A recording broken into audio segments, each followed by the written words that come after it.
Students FSc part 1 biology chapter number 9 है kingdom planting. उसमें बेटे कल हमने पढ़ा था क्लास जिम्नोस्पर्मी और क्लास एंजियोस्पर्मी में डिफरेंस। आज जो हमने पढ़ना है वो है life cycle of angiospermic plants.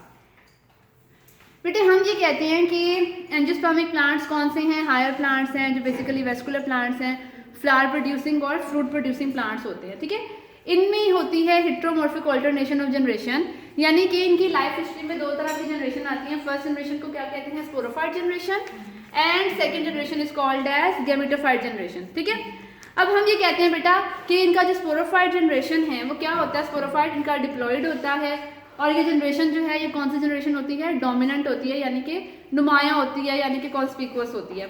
अब बेटा इसमें हम ये कहते हैं कि ये जो स्पोरोफाइट जनरेशन है ये डिफ्रेंशिएट हुई होती है into roots, stems and leaves. ठीक है, और हम कहते हैं कि जब ये प्लांट मैच्योर होती है इसकी स्पोरोफाइट जनरेशन, तो वो क्या प्रोड्यूस करता है?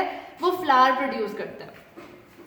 अब बेटा हम ये हमेशा पढ़ते आए हैं छोटी क्लासेस से भी कि flower is the modified shoot. ठीक है, अब जो फ्लावर है उसके कौन कौन से पार्ट होते हैं? ठीक है, इसमें क्या क्या आती हैं? सेपल्स, इसमें आती हैं पेटल्स, इसमें आती हैं स्टेमन्स और इसमें आती हैं कार्पल्स। अगर हम ये डायग्राम देखें तो इस डायग्राम में ये जो मैंने आपको कहा कि फ्लावर जो है उसके चार पार्ट्स होते हैं, sepal, petal, stamen and carpel जो होता है।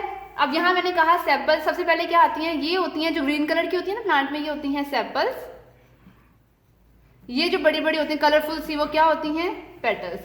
सेपल्स और जो पेटल्स है बेटा इन्हें हम कहते हैं कि these are the non essential और नॉन रिप्रोडक्टिव पार्ट्स, यानी कि रिप्रोडक्शन में इनका कोई रोल नहीं है। ये जो पेटल्स होती हैं ये पोलिनेशन के लिए इंसेक्ट्स को अट्रैक्ट करने में भी हेल्प आउट करती है, क्योंकि इनके डिफरेंट कलर्स होते हैं ना, तो वो अट्रैक्ट करते हैं। जो नेक्स्ट पार्ट आता है वो आता है स्टेमन। स्टेमन कंसिस्ट होता है बेटा एंथर पर, और ये क्या है? Filament. Anther and filament are collectively called as stamen. ठीक है, अब बेटा इसके बाद जो थर्ड लास्ट हमारी बात आती है वो आती है कार्पल्स की। कार्पल्स में हम कहते हैं तीन पोर्शन होते हैं। ठीक है, पहला पोर्शन क्या होता है?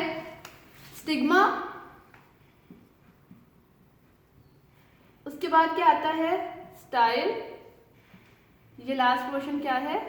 Ovary, and inside the ovary ovule is present. ये देखिए, ठीक है, ये सारे हमारे क्या पार्ट्स हैं? ये हमारे पार्ट हैं स्पोरोफाइट के, और ये मैंने बताया फ्लावर के डिफरेंट पार्ट्स होते हैं। ठीक है, अब मैंने ये कहा कि इस पोर्शन का नाम क्या है? एंथर। एंथर के अंदर माइक्रोस्पोर्स यानी कि पोलन ग्रेन्स प्रोड्यूस होते हैं, जो कि आकर यहाँ ट्रांसफर होने होते हैं। ठीक है, जब यहाँ पोलन ग्रेन्स ट्रांसफर होते हैं तो यहाँ होती है बेटे पोलन ट्यूब की फॉर्मेशन।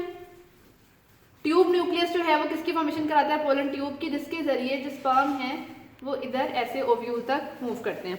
जो नेक्स्ट हमारी जनरेशन है वो क्या है? Gametophyte generation.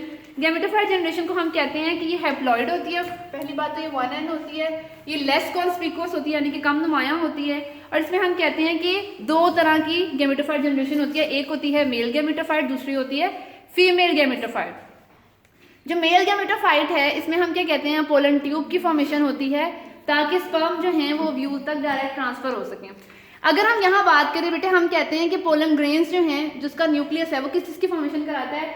मेल गैमीट्स यानी कि स्पर्म की फॉर्मेशन कराता है, और ट्यूब न्यूक्लियस की फॉर्मेशन कराता है, और यही ट्यूब न्यूक्लियस पोलन ट्यूब की फॉर्मेशन कराता है। उसके बाद यहाँ अगर हम देखें फीमेल गैमेटोफाइट, तो हम कहते हैं कि मेगास्पोर्स जो हैं वो बनते हैं इनसाइड द फीमेल गैमेटोफाइट। ये मेगास्पोर्स जो हैं ये 7 सेल्स बनाते हैं।